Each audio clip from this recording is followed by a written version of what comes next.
Welcome to Mock the Mock, where we take a look at someone else's mock draft and I'll mock it, give you my views, thoughts, and opinions. I got a great one for you today. We're going to be traveling over to PFF, taking a look at Sam Monson's 2-round mock draft. If you're unfamiliar with Sam Monson, him and Steve Palazzolo do a phenomenal morning show over there on the PFF YouTube channel. So I highly recommend you go check them out. And let's check out this 2-round mock draft as the Chicago Bears at number 1. I imagine this sucker will be Caleb Williams. It is in fact Caleb Williams. Everyone and their mom is going to get at least one pick right on their predictive mocks because the Bears will go Caleb Williams. I'm more fascinated to see what happens here at 2 for the Commanders, as the question isn't what position will they take. It's quarterback. It's who will they take?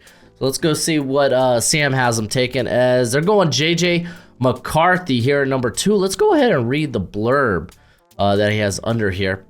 From the very outset of the draft process, there's been talk that the NFL likes JJ McCarthy more than the public and the media. This is very true. There's a big hype train on JJ McCarthy.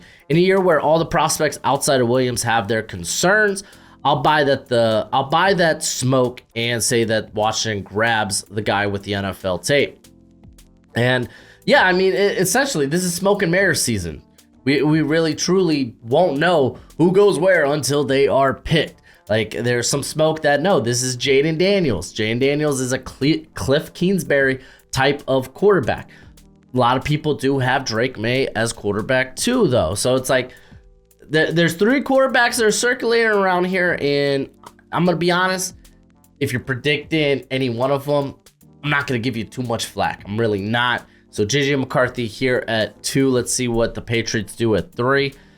Oh, we actually have a trade as the Denver Broncos make it up here. They're taking Jaden Daniels, which I don't know if Jaden Daniels is really much of a Sean Payton quarterback. I think that's kind of interesting. Let's see what the trade compensation is. So pick 3, the Patriots, they'll receive 12, they'll receive 76, and they'll receive a first rounder in the 2025 NFL draft. Feels a little light, but kind of is what it is. You're kind of hoping maybe 3 first rounders, but at that point, Sean Payton really better be sold on Jaden Daniels. But I do feel like this pick's going to end up being quarterback, whether it's the Patriots, whether it's the Vikings, whether it's the Broncos. I think quarterback feels a little undeniable at this juncture. But now with Drake May still on the board, the draft becomes very fascinating. At number 4, he has the Cardinals staying put, taking Marvin Harrison Jr. I think that's fine and A-okay. Sounds good to me. The Cardinals need more playmakers. Hollywood Brown now in Kansas City. They're really just left with Greg Dortch, and Michael Wilson. So they definitely need more playmakers there for Kyler Murray. At number 5, the Chargers are staying put. They're taking Joe Alt. I don't think this is out of the realm of possibility. I know a lot of people are like, man, nah, let's get a receiver, help Justin Herbert. Well, this helps Justin Herbert as well. You kick him over to right tackle, upgrade over Trey Pipkins.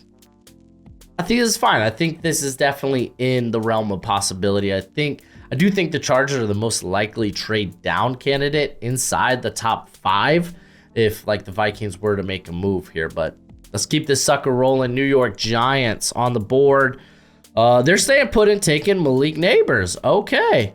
Very fascinating that we don't see another trade up. I wonder if the Vikings are going to get involved, or are they just going to stay put and hope that Drake May falls their way. But Malik Neighbors, it could be Roma Dunze. I think wide receiver just makes a ton of sense for the Giants. I don't think they're going to be in on this quarterback class. I think their big offseason move was, oh, hey, look, we brought in Drew Lock. That just feels like something the Giants would say. Hey, we're still looking for quarterback. Hey, guys, we brought in Drew Lock. They were aggressive with the offensive line. So I think when it comes draft time, they get aggressive at receiver. Malik Neighbors does fit the bill. Tennessee tight ends, they're staying put. They're going to be taking Telenise Fuanga. So they go with a right tackle, which now, okay, who's going to be playing left tackle for the tight ends there? Becomes kind of a fascinating thought process. Do you kick Nicholas Petit-Frere over there to the left side?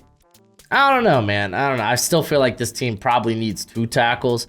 And it's not ideal that you go 2 tackles in the draft and be like, all right, well, we're starting. Like, it works for some teams like Seattle. They got good production from Abraham Lucas and Charles Cross. But then in year 2, both those guys ended up banged up. So, I don't know, man. I really feel like Titans will come away with it in this draft with Joe Alt some way, somehow. But, I mean, if he goes earlier than 7, it's going to be interesting to see what tackle the Titans go with, or even if they go with the tackle at 7.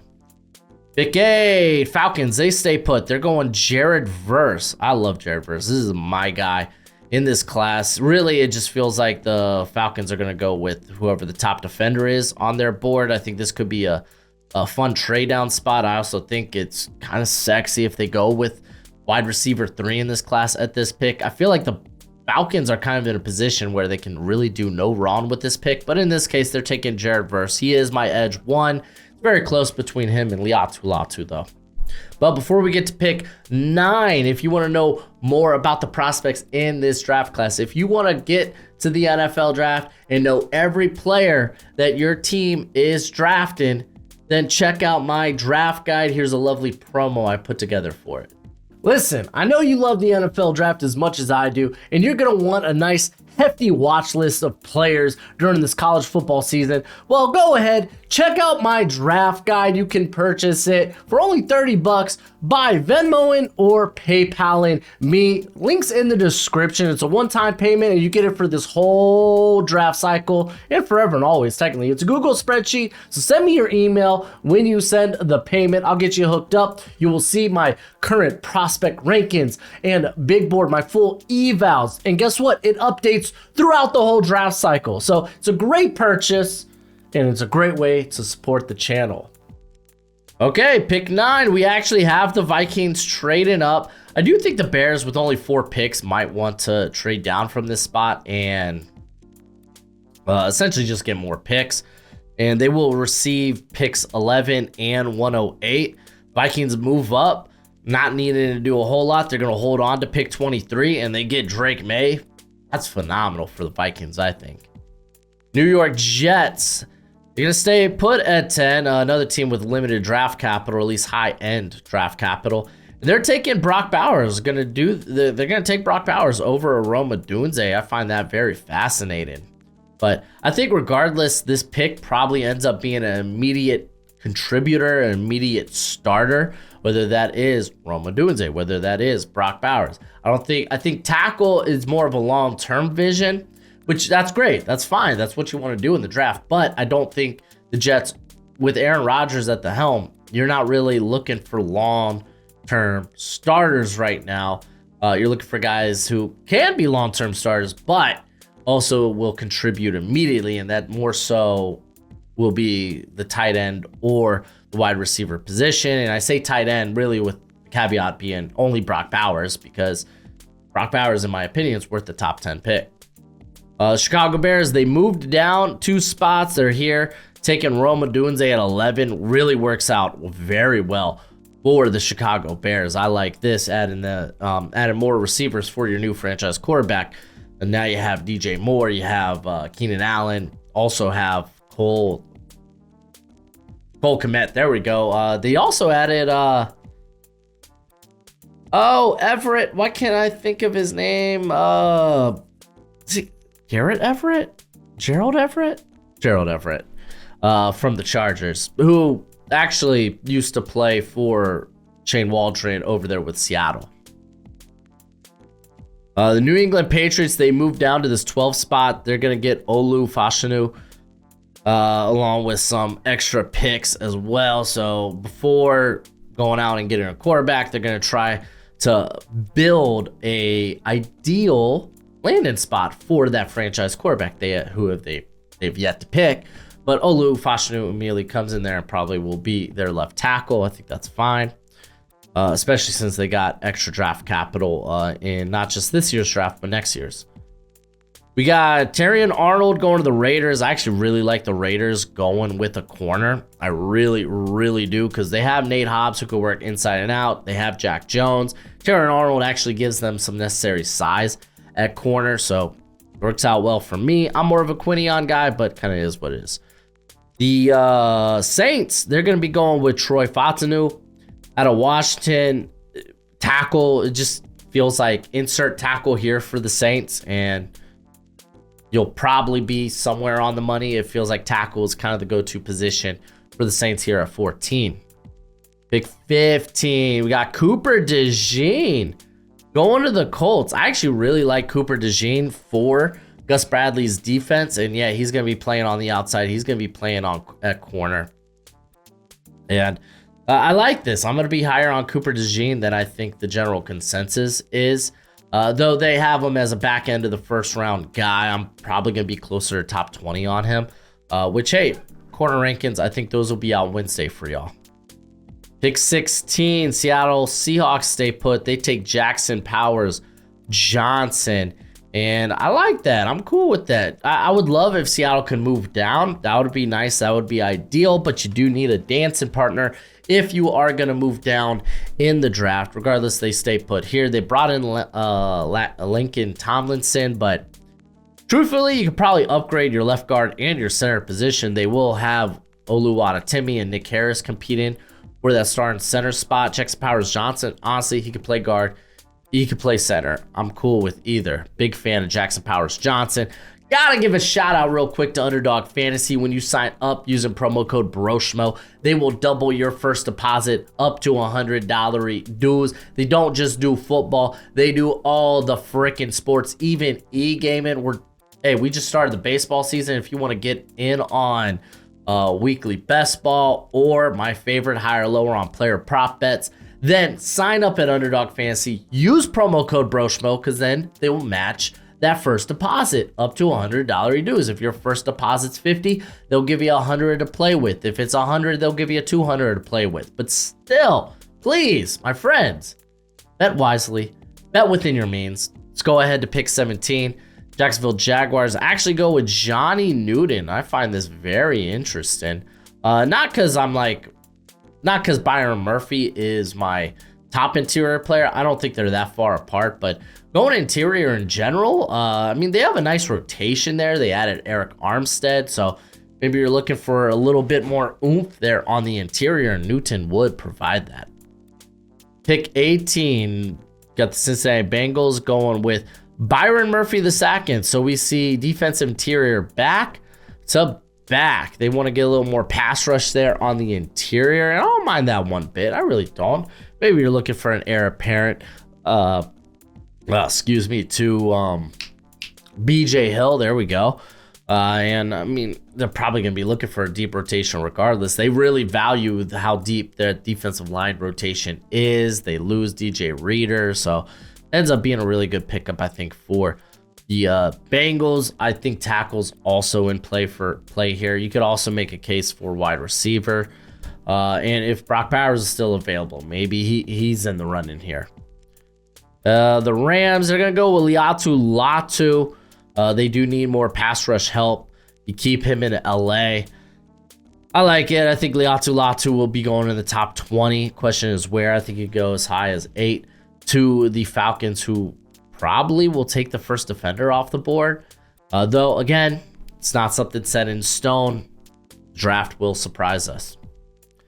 Pittsburgh Steelers at pick 20 go with Amarius Mims, reunite Broderick Jones with his former teammate. Mims will come in and probably play that right tackle, and they'll move Broderick Jones over to left, and you're just dealing with two guys with a hella good upside. Could quickly become like the best young tackle tandem in the NFL. Pick 21, the Miami Dolphins. Fins up, baby. They go with Graham Barton. I like Graham Barton here, man. This is kind of my ceiling spot for Graham Barton, though. I mean, I just did that mock draft with the franchise guy. You can check out that video here. It's in the iCard. It's pretty darn good.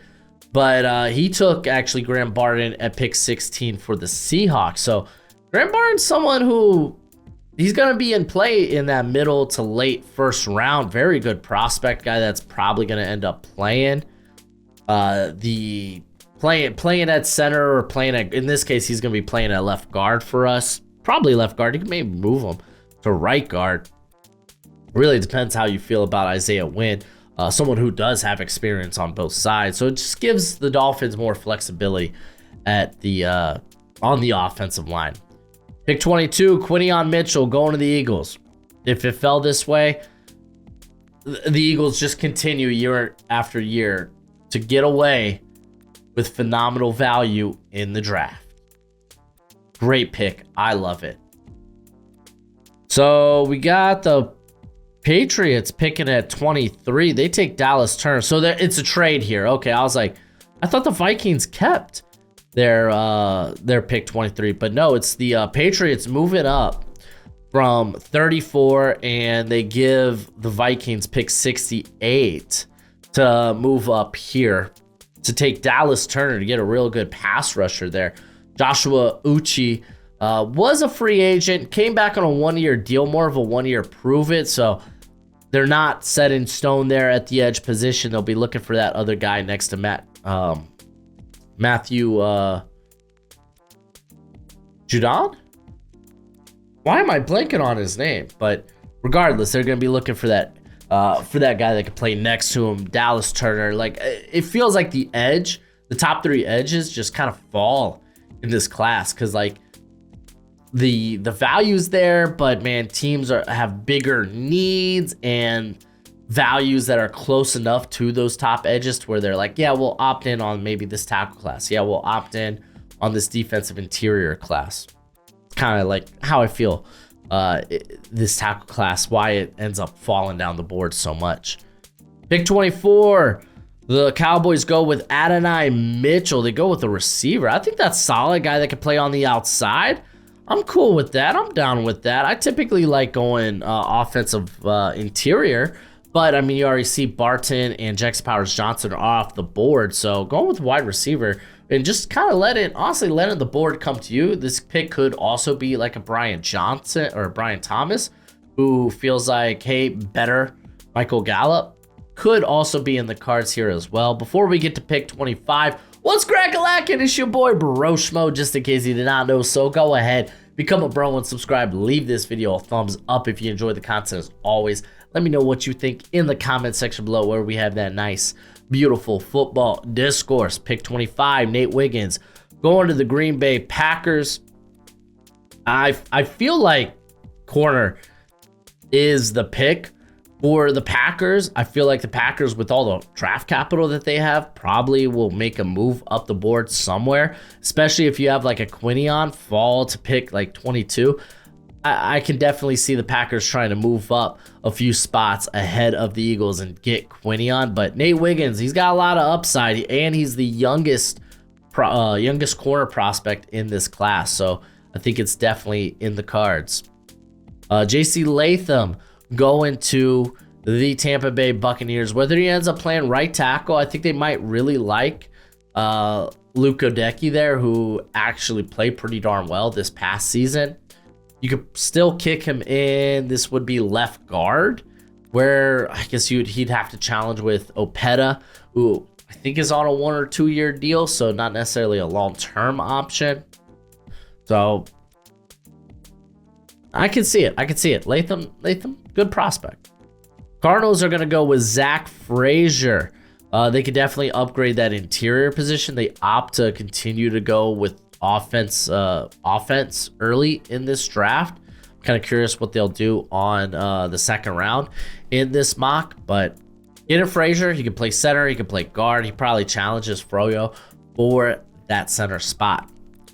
Bills go Troy Franklin. I'm pretty sure, actually, because I watched their wide receiver rankings, and I know Monson's personally not high on Brian Thomas, so maybe, yeah, Brian Thomas in the second round is a bit more expected since this is Sam Motson's mock draft. But they go Troy Franklin. They get a vertical threat who's actually a pretty darn good route runner to replace Stephon Diggs there. Detroit Lions, they go Kool-Aid McKinstry. I love Kool-Aid. I think this could be a really good landing spot. He's got some versatility in terms of the scheme he can play. He's played off zone. He's played press man. He's played off man. He's a cat that I think could really just do whatever you ask him for. And we saw Aaron Glenn, like we've seen him pull out the playbook and be like, I don't feel confident my guys can really play a lot of press man, so we're going to play a little bit of more off zone. You saw that last year. Kool-Aid just kind of opens up the playbook a little bit more for him. Chop Robinson going to the Ravens. David Ojabo, straight up. David Ojabo coming off another ACL injury. They might be looking for who can be that guy next to Odafe Owe. They go the Penn State route once again and grab Chop Robinson. They did bring back Kyle Van Noy, so they will have a rotation there. So I like that. You can have Chop Robinson early on be kind of a DPR option. San Fran, they go TJ Tampa. I kind of like this, but I am worried a little bit if he can play more press, which we saw definitely the Niners play a little bit more press last season, as mainly with Charvarius Ward, who was just phenomenal. I feel like he's one of the more underrated corners in the NFL. But Tampa, he has the frame, he has the length, he has the play strength to do that. I don't know if I like him as a first rounder, but I like more so I do like him early on in that second round. He's part of that next tier of corners where you're gonna see like Kamari Lassiter, Rakestraw Jr. You got, who am I forgetting? Mike Sainris still. I feel like I am. Oh, Renardo Green. So I feel like he's part of that tier of corners.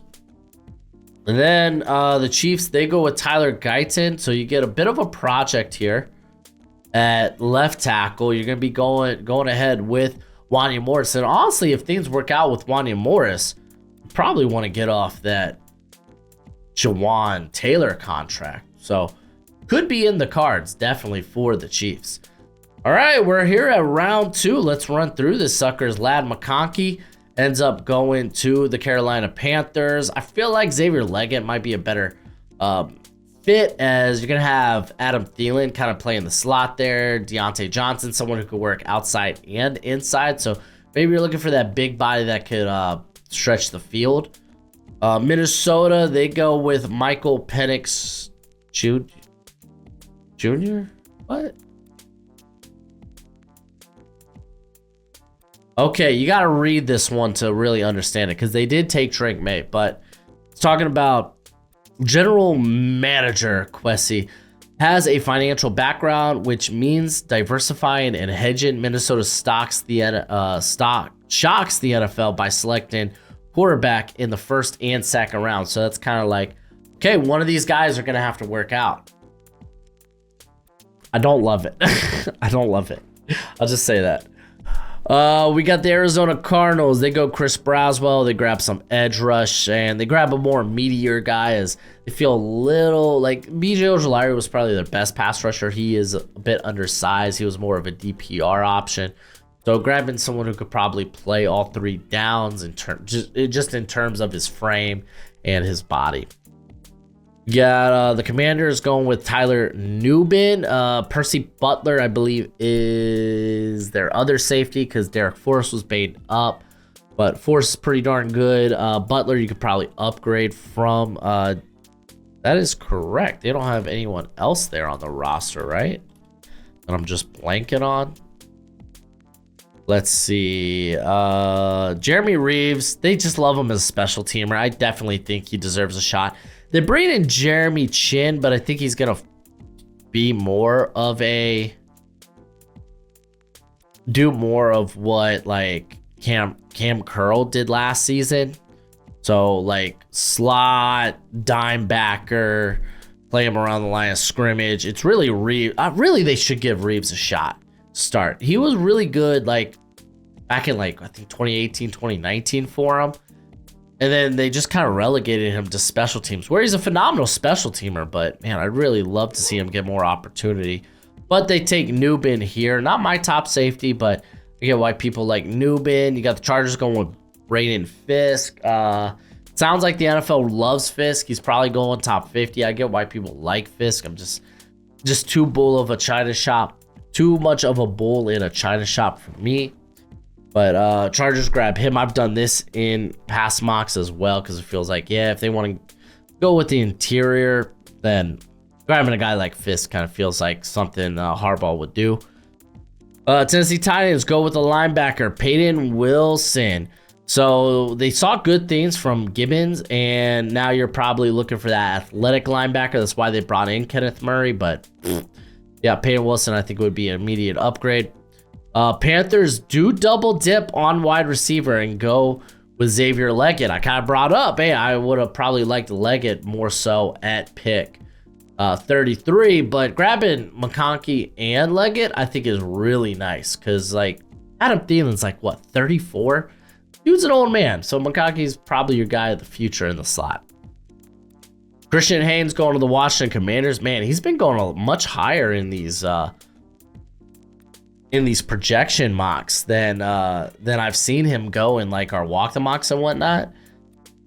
And I'm all for it. I like it, dude. I'm a big Christian Haynes guy. I would love if he would be there for my Dolphins at like pick what, we're 51, 55, something like that. I would love if he's there, but I feel like he won't be. But Commanders get him here. That's pretty darn solid. Sam Cosmi is your right guard, so you have to be moving Haynes to left guard. Javon Bullard going to the Packers. They could definitely use more safety help. Feel like I have Bullard actually rated right ahead of Newbin. And Bullard gives you some slot versatility as well. Texans go with Mike Sainris still. I think he'd be a good fit for the Texans. Currently, they have Desmond King there in the slot. You could definitely look for his heir apparent. They also brought in Miles Bryant. So, yeah, Sainris still makes a ton of sense.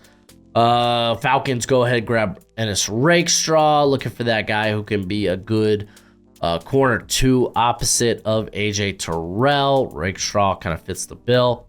Bo Nix goes to the Raiders. I like the Raiders going with if the quarterback class falls, I like them going with a quarterback on day 2 better. I think that's just a better option. At pick 45, the Saints go with Darius Robinson. They get that versatile body along the defensive line. Basically, hey, maybe he can be what we thought Peyton Turner could be. Colts, they go with Brian Thomas Jr. They could make this pick at 15. And it would make sense to me, but I get it that Sam Monson, he thinks Thomas right now is a little too one-dimensional. I don't disagree, but I think in terms of potential, it's all there. I've been saying Brian Thomas. If you haven't checked out my wide receivers video, go check that sucker out. But talk about how Brian Thomas, if he stayed for another year, he'd be in the running for top wide receiver in the 2025 class with Luther Burden. The Giants go with Jordan Morgan, so they get some more competition there on the offensive line. I don't mind it with how bad the offensive line struggles were. Not just last year, but the last few years. Grabbing some insurance, some competition, depth, youth. I don't mind it. Kamari Lasser going to the Jaguars. Don't know if I love him in Ryan Nielsen's scheme, but Lasser's a pretty solid player nonetheless. Jadavion Sanders going to the Bengals. Bengals opt to not go tackle. So, because I mean, hey, they brought Trent Brown in, but hey, Trent Brown, the dude doesn't play a full season, though when he does play, he is phenomenal. Pretty darn good. And he's on a 1-year deal. I'm still looking for that right tackle of the future if I'm the Bengals. Junior Colson going to the Eagles is a really good pickup. I like that. I'm kind of curious where we'll see Edwin Cooper go. Ricky Pearsall going to the Steelers. This is your Steelers day 2 pick that they will hit on because they are good with day 2 picks at the wide receiver position in particular. And they could definitely use more wide receivers. Kingsley Suamataia going to the Rams. You're kind of hoping this is your long-term option at left tackle. Larry Jackson will start this year. You won't have to throw Suamataia to the fire as you develop him.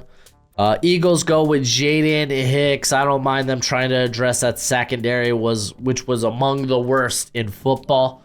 So I like the pick there. Chris Jenkins going to the Browns. Feels like a nice, safe option. They have a bunch of one-year contracts on the interior.